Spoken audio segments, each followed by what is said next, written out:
Assalamu alaikum rahmatullahi barakatuh, everybody. I'm Preacher Mars, host of the SOS, the Shout Out Show. Hope you're having a fabulous Tuesday. Hope whatever you set out to your goals, I hope you reached your goals. I hope you had good communication with people. I hope you were productive. Today's show will focus on a particular type of narrative that has to do with children. The title of the program is Do We Still Believe Children Are the Future? Some years ago, my hero and many of your hero, many of you is your hero too. Muhammad Ali put out a film called The Greatest. What's memorable about the film is the title track, the theme song, which was The Greatest, which was sung by George Benson. It's an uplifting song. It talks about children of the future, the greatest love of all, if they said.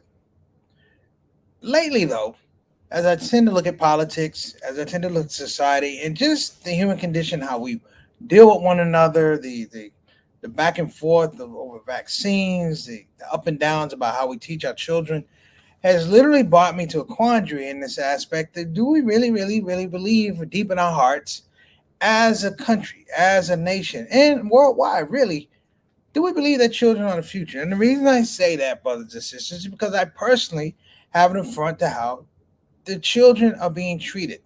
Not just how they're being treated, but how their futures are being subjugated for the right now. We now have a situation scenario where laws and decisions cripple, in many regards, the future of our children. So we say, do we believe they are the future? We're not giving them necessarily a future. Part of this conversation, if you will, and this soliloquy comes from the fact that, yes, I was a public school teacher.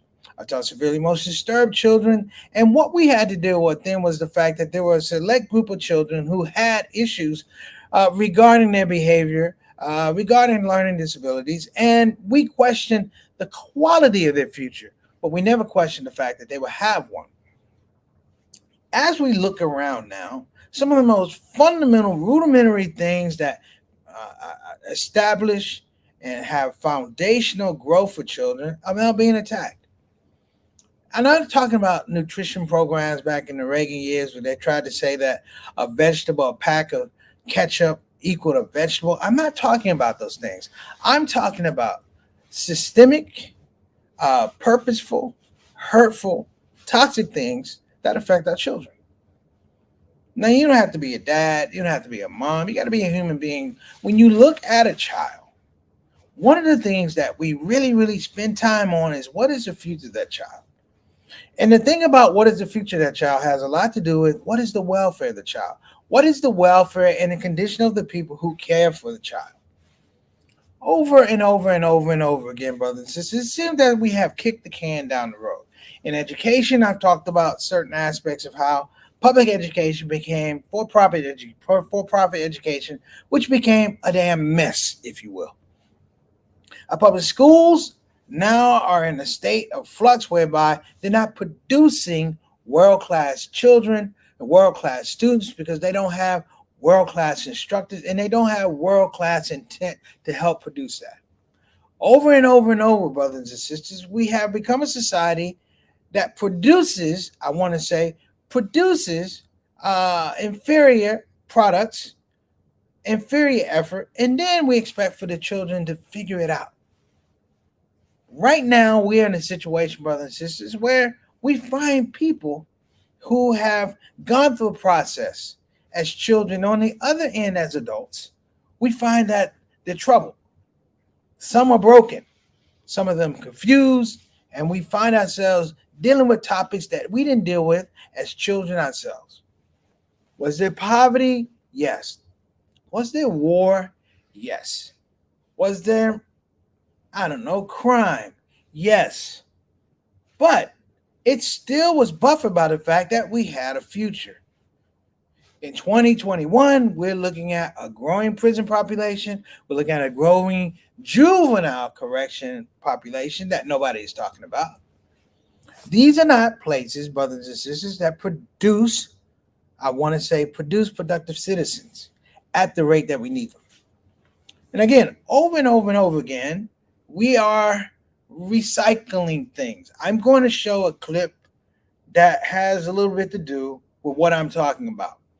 Now, I don't want people to get upset. I'm going to tell you the clip is disturbing. I'll put that out there. Now, the clip is disturbing, but I want you to look at some of the nuance of how this thing is put out and how it comes together. I'm not going to say anything. You're probably going to know what I'm going to say, but I'm not going to say anything because I want everybody to understand that this, brothers and sisters, is endemic of the things that we're dealing with.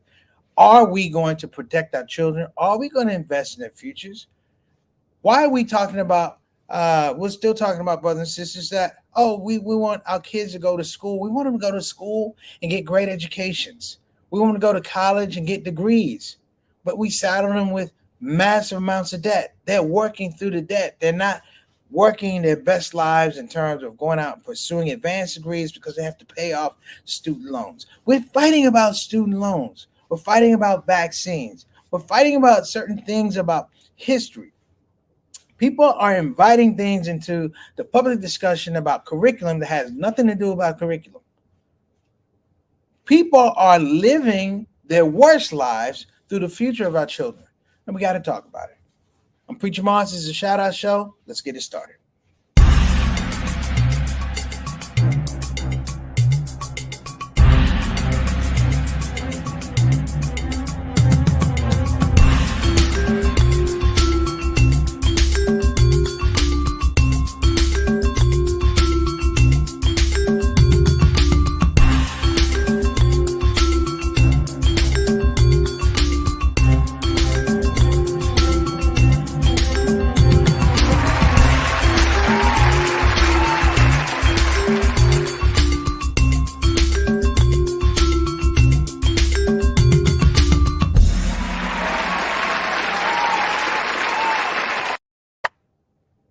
All right, brothers and sisters, thank you so much for coming back. The topic of our show today is, do we still believe that children are the future? And my answer is, if you believe that children are the future, then damn it, start investing in their futures. Before we get into this discussion, brothers and sisters, I'm going to take a pause for the cause. I want to make sure that we're shouting out some of our brothers and sisters. Shout out to Sister Naima Griffin.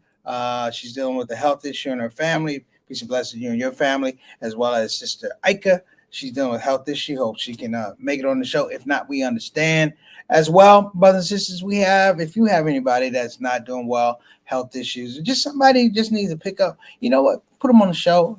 I may not do it on the show, but I would definitely make the wall for those people, okay? That's number one. Number two, if you're coming on the Shout Out Show for the first time, thank you very much. But I'm not going to treat you like you're a wallflower. You got to get up off yourself and you got to get out and you got to apply yourself. Get into the comment section. Let us know what you're talking about. Our topic today is not one that you want to sit back on. You want to press the whatever button it is, enter and get your comments on today. This is one of those shows, brothers and sisters. I'm not going to say I'm hyped up, but as a teacher, former educator, yes, I am hyped up. And I do hold near and dear to me every student that I ever had because I treat them like they were my kids. And I feel like when parents trust you with their kids as teachers, you need to understand that they're doing something that is amazing. It is transformational. Therefore, when the title with "Do we believe that children are our future?" It's not to everybody. Clearly, there are people who believe that children are our future. However, there are some that I question. I question the politics of the day. I question the way that education has been run for the last several years. I question how during the Trump era, we had Betsy DeVos, who had never run a school. She had never taught a class. She never attended a PTA meeting. She didn't know about public school. I mean, come on, this lady never did anything. I don't even know if she walked her kids to school, but she was in charge of education. So you see where I'm going with this, brothers and sisters. And I'm not just going to say it's a thing here in the United States. You know, the level of child protection has dropped. When I'm talking about education, I'm talking about child welfare. I'm just talking about the scope of how we protect our children has dropped. And it's become more and more difficult to do so because the elements are out there. All right, so let's go ahead and get our people out here. Let's get our shout outs in. We got Sister Mary Moss, Mama Son. What's going on, Mama Son? Thank you so much for coming to the show. Hope you're doing well. You're feeling safe. We appreciate you as always. Next up, I'll talk for she 6 o'clock, straight up, straight down. A Canadian ambassador, all the way from Toronto. Thank you so much for coming on the show. We always appreciate you, brother. Always on time. Much love to you and your family. Give them my duas and my salams. All right. Next up, We got Sister Ree Chase, all the way from Houston, Texas, brothers and sisters, always on the show. There's to support. She is our show craft services director and the show dietitian, making sure that the topics we talk about are tasty and scrumptious. All right. Peace and blessings to you, Ree, and your family. Next up, Bilal Salahuddin. Wa alaikum assalam rahmatullahi wa barakatuh. My brother, glad you can make it on the show. You getting to be a regular, man. I already told you part of the Shout Out Show family. So introduce yourself. So when you see somebody, ask them how they doing. And brothers and sisters, you make sure that Brother Bilal is welcome too to the show. All right. Appreciate you. Thank you so much for coming on the show, Brother Bilal. Appreciate you. Give my salams to your family. We got Sonia Salahuddin Dalton. All right. She says, Salam to your brother, blessings. You share opinions on this platform. Allow us to think deeply and heartfelt about issues that should concern us all. I appreciate you, Sister Sonia. Thank you so much for coming on the show. And we hope that we make good use of your time, that you lend us your time, and hopefully we are deserving of it, and we earn the ability to have you come back to the show. Thank you so much for coming on the show. Next up, Sister Ika coming all the way from Depok, Indonesia. I already gave her a shout out. Peace and blessings to you, Sister Ika. Thank you again for your support. Next up, got Sister Naima Griffin. I already gave you a shout out. Wa alaikum assalam rahmatullahi wa barakatuh, sister. Thank you so much for coming on the show. Appreciate you. And again, peace and blessings, and may Allah give you shifa in your family. And thank you so much again for supporting our platform. Next up, we got my brother. Well, but this is not my brother. This is my sister. This is Yolanda Thomas, Queen Yolanda Thomas, who I could spend a whole show talking about Yolanda, just her generosity and kindness throughout the years. Thank you so much for coming on the show, sister. Good to see you. Peace and blessings to you. And belated happy anniversary. All right. Much love to you. Next up. And we got Sister Satana, a consultant producer, of which none of this will be possible. I cannot move my hands like this. I cannot do the robot or nothing like that, because she is controlling the back end of this thing, and we appreciate you as always. Hope that you're feeling better, Sister Satana. All right. Do we still believe children are the future? Let me tell you where this whole conversation begins. It begins with something that I saw on CNN. Now, I'm going to let this video play. Sister Satana is going to bring it in. I'm going to let this video play, and I just want to watch it. We're going to stop it at about the 3-minute mark, and then we're going to come back and have a conversation. I feel these days that the idea that we are not protecting children has become sport. It's a spectator sport. Whether it's over in a foreign country, whether it's here in the United States with sex trafficking, we have got to a level, brothers and sisters, where the economy of protecting children is slowly diminishing. When I say slowly diminishing, I don't mean just the evil things that are out there, the pedophiles. I'm not even talking about that. That's one aspect of it, of course. I'm talking about the willingness, brothers and sisters, to retract opportunities from children, to take away from their future for right now. I can talk about tax cuts and things like that, but that's not even what I'm talking about. I'm talking about the base understanding that the children have a right. They have a right. They have an insistence to at least have a chance. We are turning out more and more people who, in my estimation, have flawed childhoods, have deep pain and breakage in their soul, and somehow they find themselves being able to make decisions that affect children, the children's future, their welfare. When you say a child, you're not talking about a child. You're talking about something generational. It's that child and that child's child and that child's child.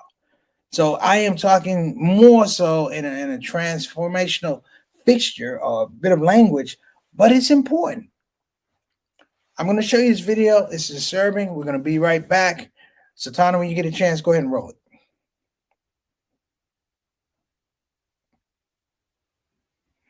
We're back with our world lead now, in a distressing story out of Afghanistan showing the harsh reality of the humanitarian crisis engulfing the country, especially post-Taliban rule. Desperate families so impoverished, they tell CNN they have no choice but to sell their young daughters into some twisted form of marriage. In this exclusive report, CNN witnesses the tragic fate facing these helpless little girls in this culture where girls and women are too often treated horrifically. The parents gave us full access and permission to talk to the children and show their faces because they say they cannot change the practice themselves. CNN's Anna Corin reports.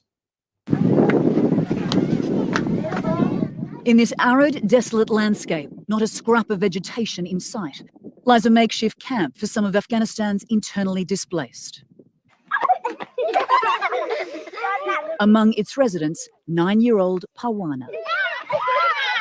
Her bright pink dress squeals of laughter and childhood games, a ruse to the horrors unfolding in this unhospitable environment. Parwana's family moved to this camp in Baghdis province 4 years ago after her father lost his job. Humanitarian aid, menial work, earning $3 a day, providing the basic staples to survive.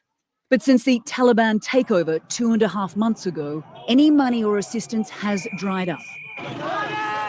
And with 8 mouths to feed, Parwana's father is now doing the unthinkable. I have no work, no money, no food. I have to sell my daughter, he says. I have no other choice. Parwana, who dreams of going to school and becoming a teacher, applies makeup. A favourite pastime for little girls, but Parwana knows she is preparing for what awaits her. My father has sold me because we don't have bread, rice and flour. He has sold me to an old man. The white-bearded man, who claims he's 55 years old, comes to collect her.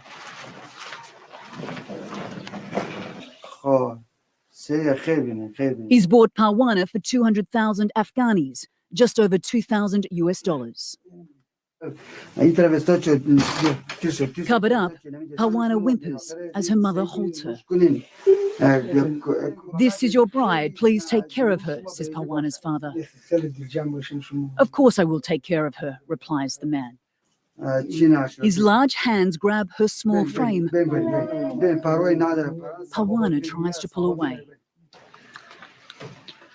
As he carries her only bag of belongings, she again resists, digging her heels into the dirt. But it's futile. The fate of this small, helpless child has been sealed. Child marriage is nothing new in poor rural parts of Afghanistan, but human rights activists are reporting.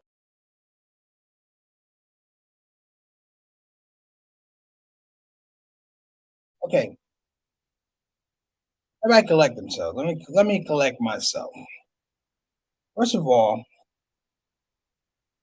how do you set up for a news story and just watch that happen? I understand the merits of a story, but I also understand the merits of humanity. We talk about it as humanitarian crisis. It's a non-humanitarian crisis, brothers and sisters. The cameraman, the reporter, the sound person, nobody said this is wrong.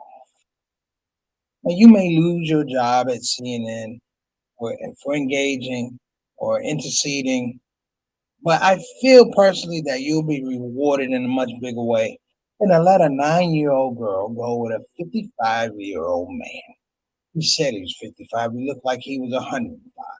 My point, brothers and sisters, even this is not a representation of what's happened after the Taliban took over. This has been going on. And the father says he has nothing to do. He lost his job 2 months ago, and this is where we find ourselves. I'm going to tell you something. I know bad fathers. I know darn near absent fathers that wouldn't let this happen to their children. And it's not about money. It's not about providing. It is just the right thing. The fiduciary responsibility that we have to our children, the fiduciary responsibility we have to their lifestyle and their future supersedes everything. We used to make jokes about a woman named Sally Struthers who used to sit around in Africa and look at all the starving children. And we used to joke that she was full. And we were like, hey, Sally, you want to do something for the starving children? Whatever it is you're eating, give them half. And this has become so routine, brothers and sisters. We turn our heads sometimes, but then sometimes we watch because it's presented to us in terms of an interest story, but it's also presented as entertainment. The lead up to this thing is phenomenal. The graphics are perfectly centered. The father and the mother have agreed to be there at the same time. Who, brothers and sisters, who would invite people to look at this travesty? And we have the same thing here. We have the rich, the Jeffrey Epsteins and the Bill Gates and the Donald Trumps and Prince Andrews and people who are being brought up on that I won't say being brought up, but they're suspect for hanging out with a known pedophile. And here we are. What's the difference between Afghanistan and what we see here? I don't know what the level of existence is. I don't know what the level of acceptance is, but I don't need to know. At a very, very basic level, we know that it's wrong. And we have become numb to the fact that these things are wrong because we accept wrong. We accept less. And when you get to the point where you start accepting less from the children, you will find that you're going to get less in terms of children believing in themselves. That's the whole thing about we believe in their futures. Are you able to instill in them that they have enough value and they should have enough confidence to believe in themselves down the road? This is religious ideology, brothers and sisters. This is prophetic tradition. This is something in every piece of Abrahamic religion, creedal statements that we must protect our children. The bounty of marriage is that you produce children, not you produce excuses for not taking care of children. Over and over, brothers and sisters, we have watched a political process that has distanced us from the way that we raise our children, has distanced us from the way that we put our children through educational process, has distanced us from the way that children seek justice and equity in this country. And it's happening in other countries. But in this country, brothers and sisters, we have built our whole brand on the fact that we'll never be those folks. And literally, the highest up, the same as Kanye West says, those up with the highest up have the lowest self-esteem. We have gotten to the lowest self-esteem in the aspect of how we protect our children. If you can't protect the children, then you can't realistically give them a future. And the reason you can't give them a future, because if a child watches you not protect them, if a child watches you ineffective in their welfare, they can't believe in you. Thus, the future is something that's always going to be in flux because you didn't provide the example that they needed. We now have politics, brothers and sisters, and laws and courts trying to raise our kids. We do. We run the parents through situations. We run the teachers through situations. We run all the people who are designed to help the children with all kinds of hoops. Whereby, in the end, we can't deal with the welfare of the child. You can give me a ton of excuses, but I'm going to give you the same repertoire of reason, which is the fact that who's responsible? Who's responsible? I like to say that a child's future is a representation of the parents' decision, or in some cases, lack of decision. And as we tend to move away from responsibility in some cases, not all cases, but in some cases, that whole idea that it takes a village to raise a child, well, hell, what's the matter if the village is a bunch of condos? If the village, brothers and sisters, is gentrified? If the village, brothers and sisters, is gerrymandered?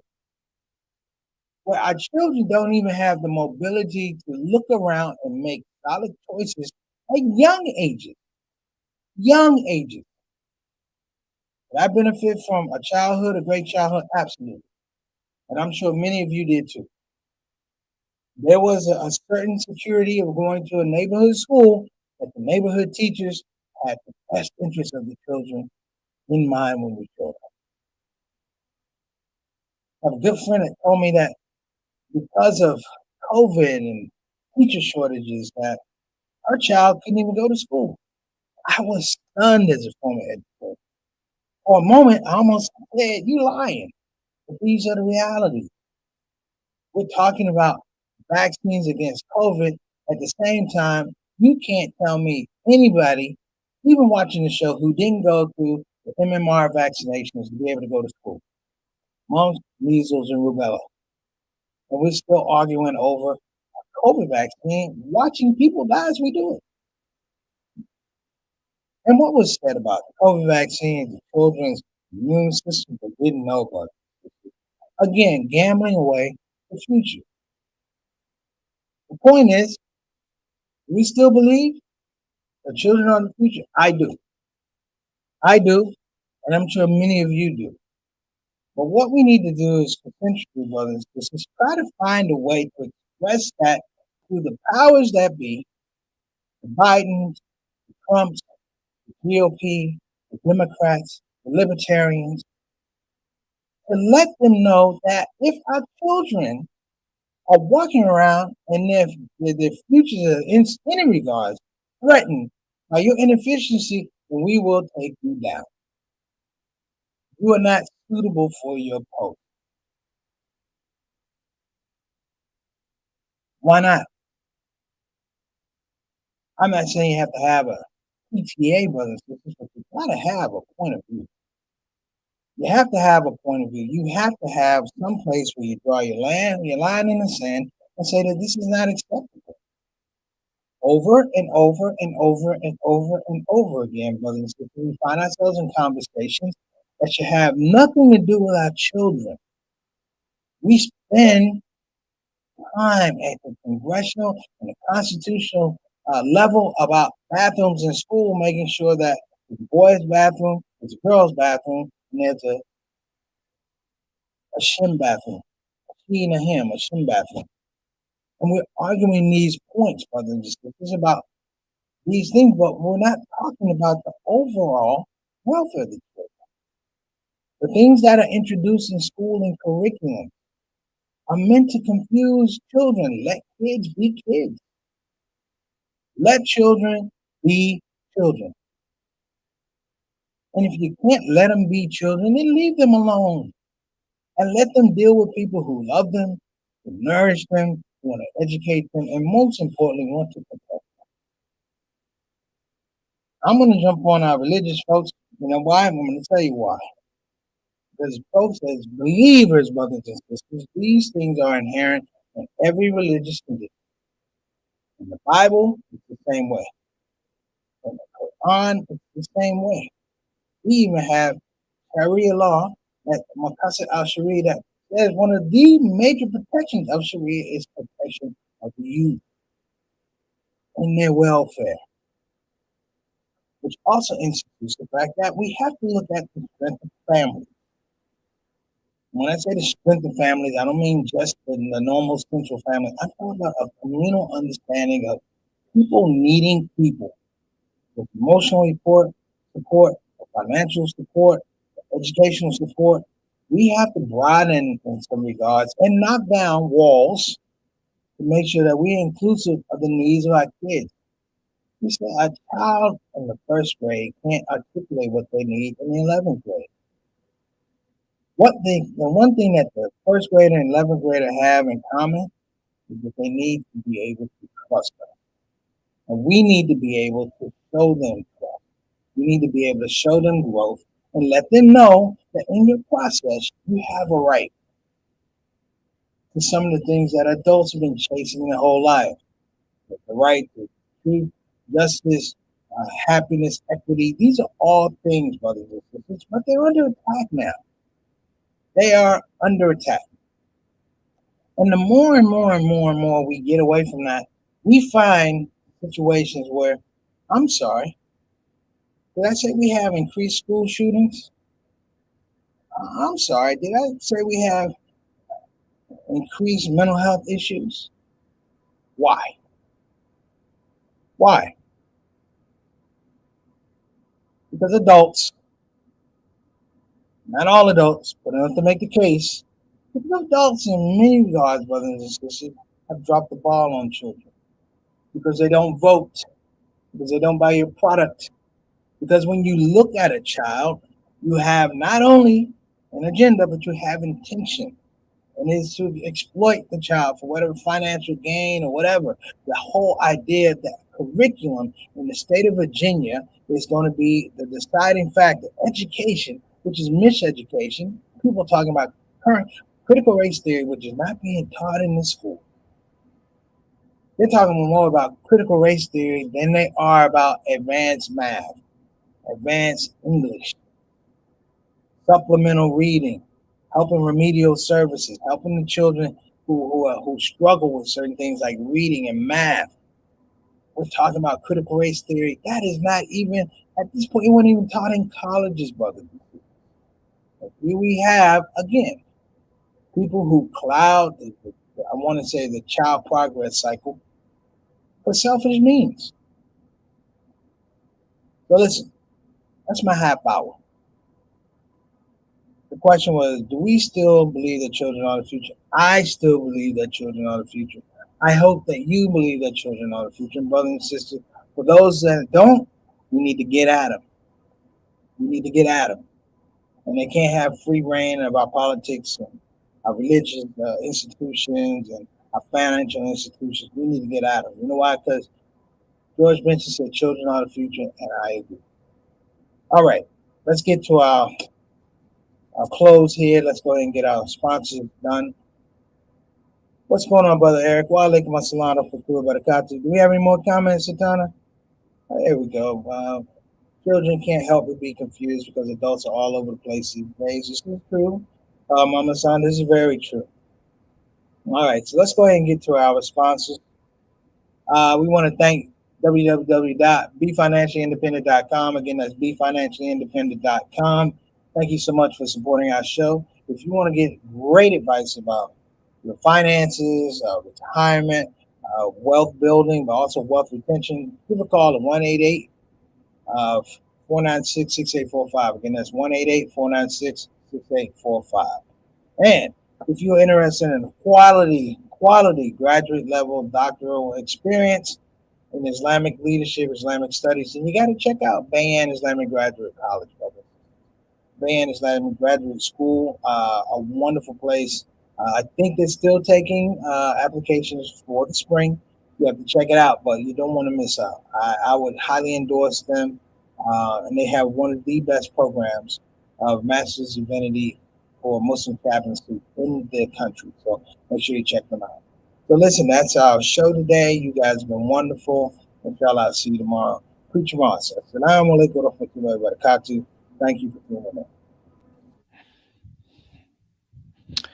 Assalamu alaikum wa rahmatullahi wa barakatuh. Well, team, we've come to the end of yet another show.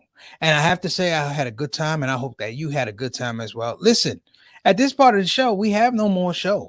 I could literally sing a song saying we have no more show. However, to spare all of us that embarrassment and chaos, I'm just going to say, please join us tomorrow here on the Shout Out Show, Monday through Thursdays, and every first Saturday, we do our Saturday Spotlight. Here we are again, 5 to 5:30 on the Central Time. And of course, we're going to do our rebroadcast at 8 o'clock Central, 9 o'clock p.m. And of course, that would be 6 o'clock on the West Coast. So, time for you to go, because it's time for me to go. I think I will do that song. Thank you for coming to the show. Thank you for coming to the show. That's all the lyrics I wrote. But you get the idea. See you tomorrow. Assalamu alaikum. Shout out.